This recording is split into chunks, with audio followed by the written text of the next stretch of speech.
Loki'nin uşaqları.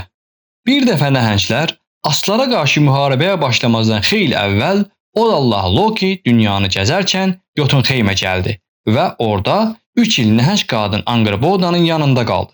Həmin müddətdə Angrboda 3 uşaq doğdu. Xel adlı qızı, Jormungand ilanını və canavar balası Fenrisi. Odallah Asgarda qayıdandan sonra nəhənglər ölkəsinə getdiyi barədə heç bir söz demədi. Ancaq hər şeyi bilən Odin tezliklə Loki'nin uşaqlarından da xəbər tutdu və onların gələcək taleylərini falçılardan öyrənmək üçün uç çeşməsinə yola düşdü. Qoca falçı Odin'i görən kimi dedi: Baxın, Allahların müdrik atası yanımıza gəlib. Ancaq o bizdən bəd xəbərlər eşidəcək. Gəlib ki, bizdən onu uzun müddət narahat edəcək xəbəri öyrənsin, deyə ortancıl falçı əlavə etdi. Kiçik falçı da razılaşdı. Hə, gəlib ki, bizdən Loki'nin uşaqları və nəhəng qadın Angrboda haqqında xəbər eşitsin. Odin dedi: Əgər yanınıza nə üçün gəldiyimi bilirsinizsə, onda sizə vermək istədiyim sualın cavabını gözləyirəm. Urd yenidən dilləndi. Hə, biz sənə cavab verərik, amma yaxşı olardı ki, bizim sözlərimizi eşitməyəsən. Bil ki, haqqında soruşmaq istədiyin uşaqlar Allahlara çoxlu bədbəxtlik gətirəcəklər. Onlardan ikisi sənə və sənin böyük oğluna ölüm gətirəcək. Üçüncüsü isə sizdən sonra hakimlik eləyəcək. Və bu zülmətin, ölümün hökmranlığı olacaq, deyə Vernandi əlavə etdi. Skuld dedi: Bəli, canavar səni öldürəcək, ilan isə toru. Ancaq özləri də həlak olacaqlar. Üçüncüsünün isə hakimiyyəti uzun çəkməyəcək. Həyat ölümə, işıq da zülmətə qalib gələcək. Yeryüzünün hökmdarı kədərli və qayğılı halda Asgarda qayıtdı. Burada o, Allahları yanına çağırıb falçıların dediklərini onlara yetirdi. Thor isə Jotunheimə Loki'nin uşaqlarının dalınca göndərdi. Aslar Odin'in sözlərini həyəcanla dinlədilər. Lakin Şimşək Allahı öz arabasında Xeli, Jormungand'ı və Fenrisi gətirəndə daha çox qorxdular. Hələ çox gənc olan Xel nəhəng anasından 2 boy hündür idi. Üzünün və bədənin sol tərəfi çiy ət kimi qırmızı, sağ tərəfi isə əbədi gecə ölkəsinin ulduzsuz göyü kimi qapqara idi. Angrbodanın ikinci qızı ilan Jormungand hələ boy atmamışdı. Uzunluğu 50 addımdan çox olmazdı. Lakin artıq onun ağzından öldürücü zəhər axırdı. Açıq yaşıl rəngli soyuq gözləri isə amansız bir kinlə parlayırdı. Öz bacılarının yanında onların kiçik qardaşı balaca canavar Fenris çox yazıq görünürdü. Ana canavar boyda idi. Şən və mehriban xasiyyəti vardı. Fenrisdə təhlükəli bir şey görməyən Allahların ondan xoşu gəldi. Öz taxtında oturan Odin onların üçünü də diqqətlə nəzərdən keçirdi. Qulaq as Xel, dedi. Sən elə böyük və qüvvətlisən ki, bütöv bir ölkənin hökmranlığını sənə tapşırmağı qət eləmişik. Bu ölkə yerin dərin qatlarında, hətta Svartalxeymin altındadır. Onun sakinləri, ölənlərin, bizimlə birlikdə Valgallada yaşamağa haqqı olmayanların ruhudur. Get ora və heç bir vaxt yer üzündə görünmə. Xel başını əyib dedi. Mən razıyam. Sən Jormungand, deyə Odin sözünə davam etdi. Dünya dənizinin dibində yaşayacaqsan. Orada sənə kifayət qədər yer də tapılar, yemək də. Halqa şəklində qıvrılıb, sərt və qırpılmaz baxışlarını Allahlara zilləyən Jormungand fışıldadı. Mən bu fikrə şərikəm. Odin biraz susub üzünü balaca canavara tutdu. Sən isə Fenris, bizim yanımızda, Asgardda yaşayacaqsan.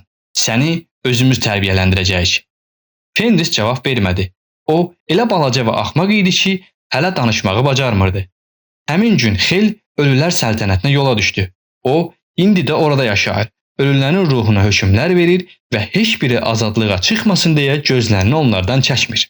İlan Jormungand dünya dənizinin dibinə indi. O, burada böyüdükcə böyüdü və nəhayət bütün yer üzünü halqaya alıb başını öz quyruğunun üstünə qoydu.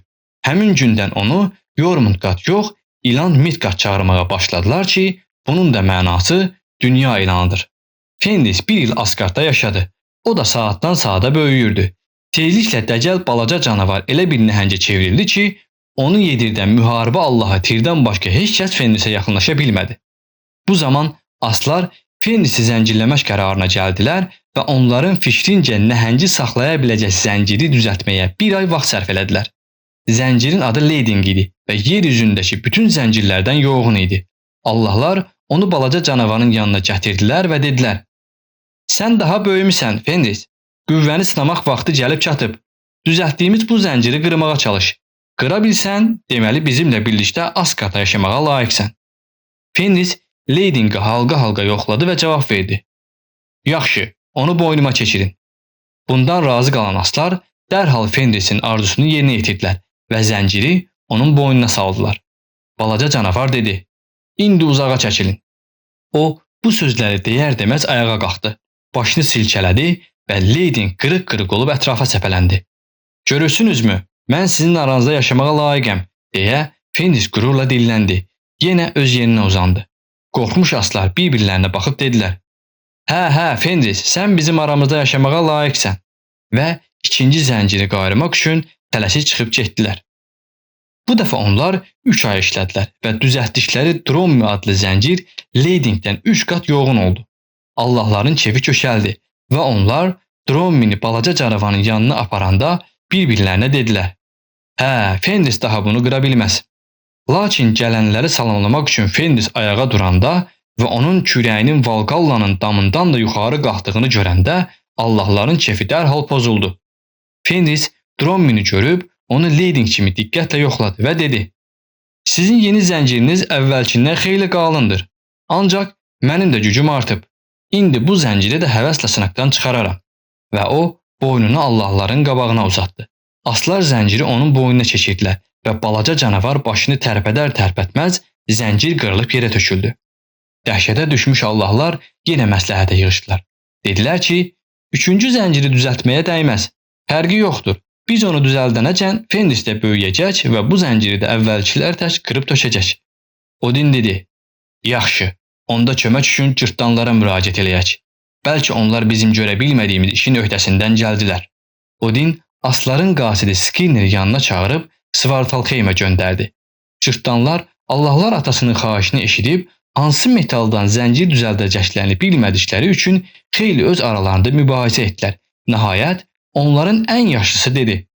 Biz onu metaldan yox, dağların kökündən, pişiklərin ayaq tappıltısından, arvatların saqqalından, quşların tüpürcəyindən, balıqların səsindən və ayların vətəllərindən düzəldərik. Elə bilirəm ki, belə zənciri heç Fenris də qıra bilməz. Belə də oldu. 2 ay keçəndən sonra qoca cırtdanın məsləhəti ilə düzəldilmiş Gleipnir adlı zənciri Skirnir Allahlara gətirdi. O zamandan pişik ayaqlarının tappıltısı kəsildi. Arvatların saqqalı bitmədi. Dağların kökü, quşların tüpürcəyi, ayların vətəlləri, balıqların səsi olmadı. Aslar birinci dəfə Gleipniri görəndə çox təəccübləndilər. Bu zəncir insan qolundan yoğun deyildi və ipək kimi yumşaq idi. Amma onu nə qədər qüvvə ilə dartdılarsa, bir o qədər möhkəmlənirdi. İndi onu Fenrisin boynuna salmaq olardı. Ancaq Allahlar bu qərara gəldilər ki, əvvəlcə Fenrisi dünya dənizindəki Lingvi adasına aparsınlar. Balaca canavar burada nə Allahlara, nə də insanlara zərər toxundura bilməz. Allahlar Lokinin uşaqlarının ən kişiyinə belə dedilər. Sən gərək axırıncı və ən vacib sınaqdan da çıxasan, Fenris. Əgər sən ona da dözə bilsən, şöhrətin uzaqlara, bütün yer üzünə yayılacaq. Lakin bunun üçün sən bizim arxamızca, səni aparacağımız yerə getməlisən. Mən hazıram, deyə Fenris razılaşdı. Ancaq aslar onu Lingvi adasına gətirib Gleipniri boynuna salmaq istəyəndə balaca canavar hisslə dişlərini qıcıtdı və dedi. Bu zəncir elə nazikdir ki, əgər sehirli deyilsə dərhal qırılacaq. Əgər sehirlidirsə, bütün gücümü versəm də qırılmayacaq. Deməli, mən ya heç şöhrət qazanmayacağam, ya da sizin əsiriniz olacağam. Sən səhv edirsən, Fenris, deyə Odin etiraz etdi. Əgər zənciri qıra bilməsən, deməli sən o qədər zəifsən ki, səndən qorxmağımıza dəyməz və biz dərhal sənə azadlıq verərik.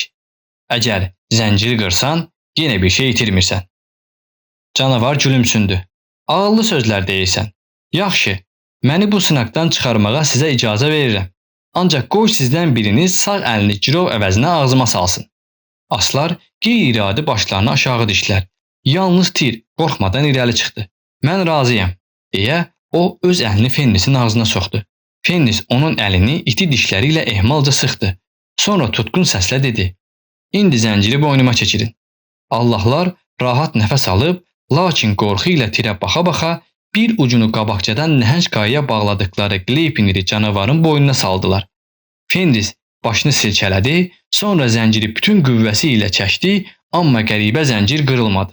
Nəhayət, yarı boğulmuş canavar xırıltı ilə dedi: "Yox, mən onu qıra bilmirəm, azad eləyin məni." Aslar yerlərindən tərpənmədilər.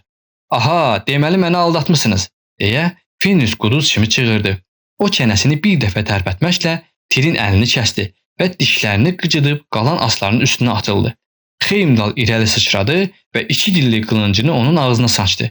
Qılıncın uclarından biri canavarın damağına, o biri ucu çənəsinə girdi. Fenris ağzını yuma bilməyib ağrıdan və qəzəbdən uladı. Allahlardan biri Tirin yarasını sağrıyanda, o birilər Odin başda olmaqla Fenrisin bağlandığı qayanı qaldırıb, ikisini də bir yerdə yerin dərinliyinə atdılar. Bu dəhşətli canavar indi də orada yaşayır, böyüyüb qüvvə toplayır və falçıların qabaqcadan xəbər verdikləri günün gəlib çatmasını gözləyir. Beləliklə, aslar Od Allahının qorxulu uşaqlarından uzun müddətə özlərini xilas edə bildilər. Çox keçmədi ki, nəhənglərə qarşı da gözəl bir silah əldə elədilər. Və bu iş belə oldu.